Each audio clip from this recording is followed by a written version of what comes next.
Magandang umaga mga kahuan, narito na ating ulat panahon ngayong araw sa Pilipinas. Narito na ang lagay ng ating panahon ngayong araw ng Lunes, December 15, 2025.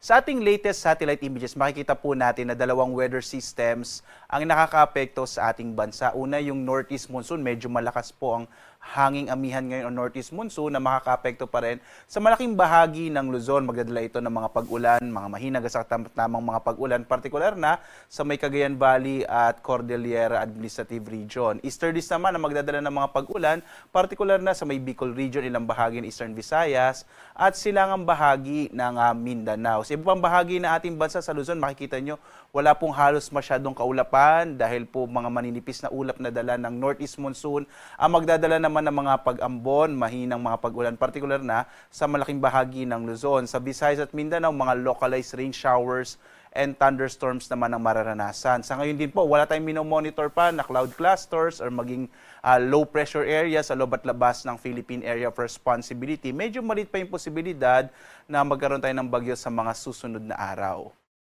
Dito nga sa Luzon, inaasahan natin ang malaking posibilidad ng mga pag-ulan, partikular na sa may Bicol Region na dulot ng easterlies. Ang nalalabing bahagi naman ng silangang bahagi ng Luzon, itong Cagayan Valley Region at malaking bahagi ng Cordillera, kasama pa rin ang Aurora at Quezon, ay makararanas ng mga pag-ulan na dulot ng northeast monsoon o hanging amihan. Localized thunderstorms naman ang mararanasan sa may bahagi ng Mimaropa dito sa may Southern Luzon. Habang ang nalalabing bahagi ng ating bansa ay makararanas ng bahagyang maulap hanggang sa maulap na kalangitan na may mga pulupulong mahihinang mga pag-ulan. Mga localized po ito na mga light rains na dala naman ng northeast monsoon o hanging amihan. Ang agwat ng temperatura sa Lawag nasa 22 to 32 degrees Celsius, sa Baguio nasa 15 to 24 degrees Celsius, sa Tuguegarao naman 21 to 28 degrees Celsius.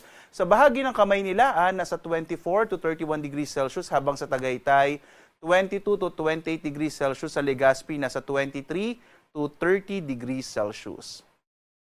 Sa bahagi naman ng Palawan, Visayas at Mindanao, mga localized thunderstorms ang mararanasan sa Palawan. Agwat ang temperatura sa Calayan Islands 26 to 32 degrees Celsius, sa Puerto Princesa naman 26 to 32 degrees Celsius.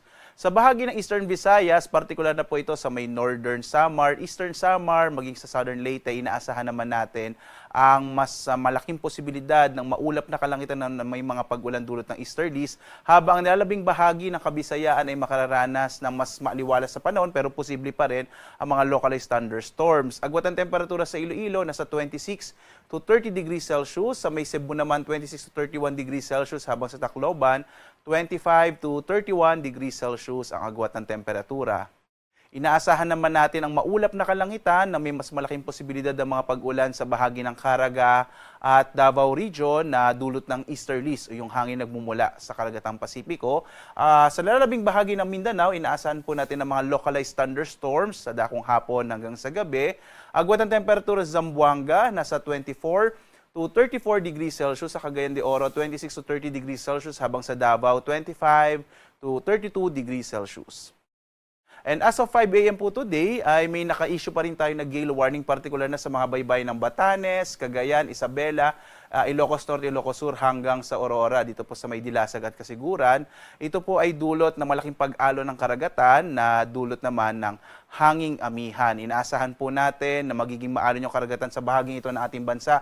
Kaya delikadong maglayag yung mga maliit sa sakyang pandagat, lalong-lalo na po yung mga maliliit na mga bangka sa mga baybayin ng mga nabanggit na lugar. Bagamat inaasahan po natin sa mga susunod na araw ay bahagyang hina yung hanging amihan o northeast monsoon, kaya posible rin pong malift itong ating gale warning sa mga susunod na araw. Sa iba pang bahagi ng Luzon, inaasahan natin ang katamtaman hanggang sa maalong karagatan, habang sa nalabing bahagi ng ating bansa, Banayad, hanggang sa katamtaman ang magiging pag-alon ng ating karagatan. Muli po, mag-ingat, lalong-lalo na kapag may mga localized thunderstorms. Umiwas po, lalong-lalo na yung mga maliliit na mga sasakyang pandagat at maliliit na mga bangka sa ilang baybayin ng ating bansa kapag may mga thunderstorms.